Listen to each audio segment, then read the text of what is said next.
What possessed my lovely muse to react in such a nefarious manner, I will never understand.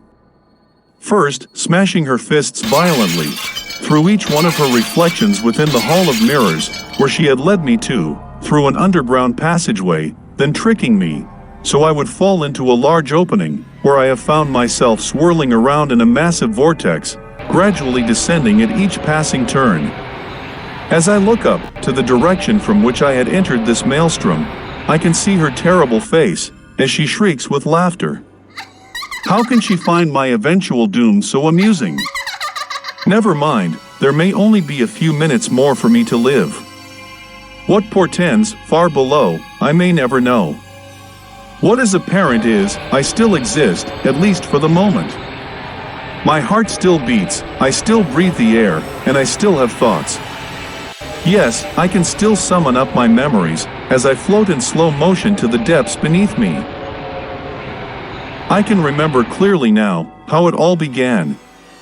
It was just last night, after I had entered Point Fermin Park, an old seaside public access area, high atop the cliffs, overlooking the tumbling waves of the Pacific Ocean. Since I lived nearby, within the San Pedro community, in a run-down apartment with some friends, I was in the habit of visiting this surreal park on my own, especially at night, in order to get inspiration for new poems, which I wanted to write. As a 19-year-old college student, I considered poetry my passion, and needed a lot of time alone to cultivate my own unique style of writing. Point Fermin, especially on a winter night and during a thick layer of fog, as it turned out to be, was an ideal environment for me to avoid people. Not wanting any interruptions was my main preference, but taking in the fresh air, provided by the ocean climate, was also a benefit I enjoyed. As I strolled along the curving stone pathways, between the giant oak trees and overgrown hedges, which were difficult to see last night, due to the thick haze and the usual dim light from the old lamp posts, I was lost in deep thought. I was pondering how I might one day find my muse and then forever be inspired. Then suddenly, without warning, I was startled by a lone figure. Being ever so careful, as I had become, living in a low-income area, where there existed a certain level of criminal gang activity, I was on my guard for any type of confrontation. After observing the person for one long minute, I came to the conclusion that there was no threat imminent, so I proceeded on my way. Once further down the walkway, coming in view of the old lighthouse, I heard the faint voice of what sounded like a lone female, calling out to me. This person was only a few steps behind, and seemed to be following me. Upon turning around, I was able to make out a young woman, all bundled in a dark trench coat. She quickly introduced herself, and told me her name was Sage. She explained that she had decided to go for a walk on this cold foggy night, because she felt just too cooped up in her house, which turned out to be nearby. To my surprise, she asked if she could walk with me. I quickly gave my permission, and when she smiled, I realized that she appeared to be quite a beauty. I was thrilled. As we walked side by side, Sage told me she was 25 years old and worked in the health food industry. When she locked her arm through mine, I felt a warm tingling feeling inside.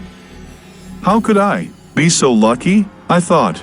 A beautiful girl who made a play on me, instead of the reverse, almost never happened in real life.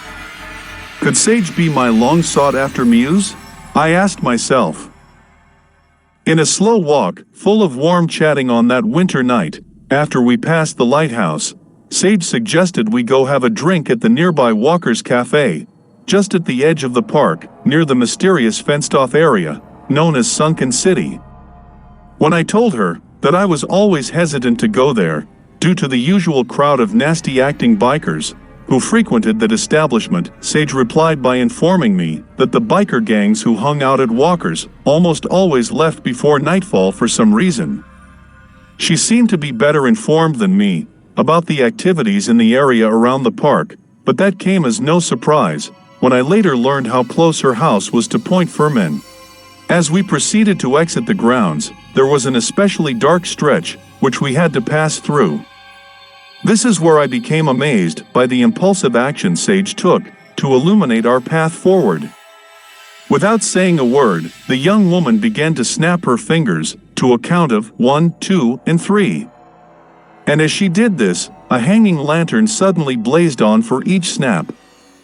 Not only was I dumbfounded on how this could happen, I also had never seen these lanterns at the park on any of my previous visits.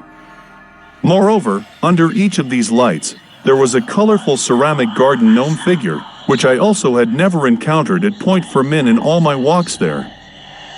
When I asked her how it was possible for her to switch on these lanterns just by snapping her fingers, her answer was short: motion detectors, she told me.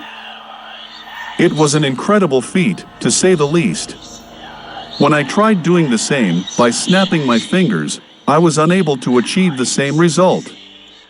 After a number of failed attempts, Sage just laughed and pulled me away to continue walking to the cafe. I kept looking back at those lights and the gnomes with their silly grins. What was going on? Once inside Walker's, the place only had a few customers. Sage ordered a couple of mixed drinks for us, then she removed her coat and wool cap. I was able to view her with a long side glance to check out her figure, which seemed near perfect from what I could see. Her face was a lovely oval shape, her skin was milk white, and her jet black hair was loose and long. And even though she didn't have any makeup on, her eyes, nose, and mouth appeared spectacular. Wow! I was falling for a girl I hardly knew. After a few drinks, which Sage insisted on paying for, she wanted to play a few rounds of pool. In a back room with a well-used green felt top table, there was also an old jukebox, in which Sage quickly inserted some coins and selected the famous song, Black Magic Woman, to play several times. She would let her slim young body weave to the music and lip-sync the words, causing me to lose each of the games I played with her.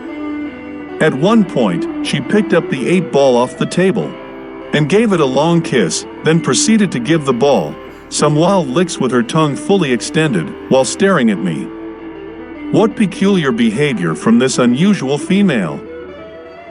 When it came to closing time for Walker's Cafe, we collected our garments and headed to the door to exit. Then Miss Sage surprised me again by inviting me to her house for some herbal tea, and to let me look at her copy of the Tibetan Book of the Dead, an ancient text on occult practices from the East she had been telling me about.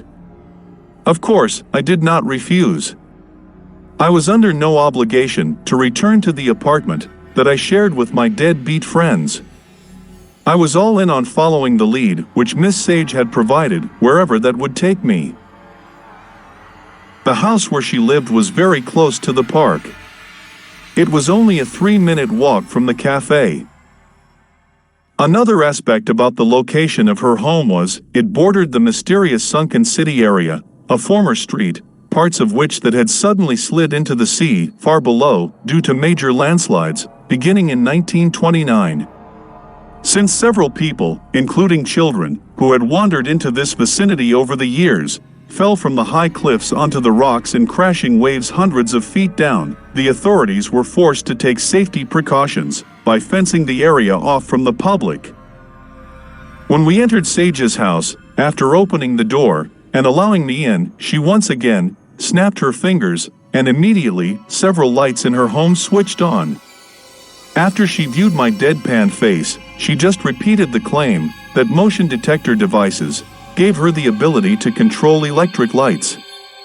I remained skeptical, but since I didn't want to offend Sage, and was a bit drunk from all the mixed drinks she had bought for me, and feeling good, I just went along with the program, wondering where it might end up.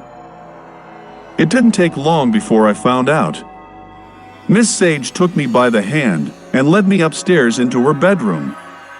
She then opened the drapes so I could have a view of Sunken City.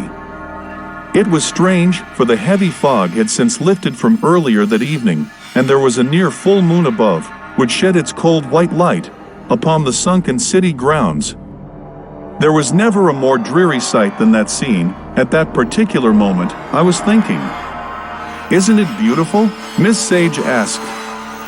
Looking out at the jagged fragments of pavement and sewer tunnels with manholes still intact that had been thrust into the air, palm trees that were still alive but growing at odd angles, I could not agree with her. Sage told me that she would take me into the sunken city later on that night. But on her mind for the moment seemed to be her desire for the total seduction of me, a man 6 years younger than her. I had always dreamed of being with an experienced, mature woman, and in this regard, Miss Sage did not disappoint. She knew how to slowly tease me into submission by first lighting some candles, then shedding her clothes over top of me and weaving to an inner dance rhythm. After the episode, I remember whispering into her ear that I regarded her as my muse, the one and only. Then I must have fallen into a heavy sleep, believing I had finally met my true inspiration. At about 2 a.m., Sage awakened me with a violent shake and explained that it was time for her to show me the secrets of the sunken city. She gave me a long white robe, which had strange symbols embroidered into it. She helped me put it on, then led me downstairs into the basement, where there was an entrance to a narrow tunnel. That was how it happened. I was duped into falling into her trap. I had been the one who was selected, she yelled to me from above, as a sacrifice to appease the gods. So as my body slowly pivoted around the vortex of this strange dimension, which was possibly some kind of alien power system existing in the rock face called Sunken City, the last words from Sage, from what I could hear, were about how she hoped I would be happy with her being my muse. Then there was more of her scornful laughter, until it became much too faint for me to hear any further.